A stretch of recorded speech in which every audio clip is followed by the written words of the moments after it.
தலைவி உந்தன் கண் பார்க்கும் பொழுதே தலைப்புச் செய்தி தந்தாயே. தலைப்புச் செய்தி புரியாமல் தவித்தே தலைப்பை கையில் தந்தாயே.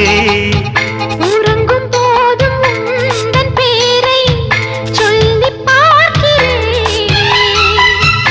உன்னை கண்டு பேசும் போதும் உச்சி வேர்க்கிறேன். இந்த சுந்தர வார்த்தைகள் தந்தது யாரடி உன்னை கேட்கிறேன். உன்னை தொட்ட தென்றல் இன்று என்னை தொட்டு சொன்னதொரு செய்தி.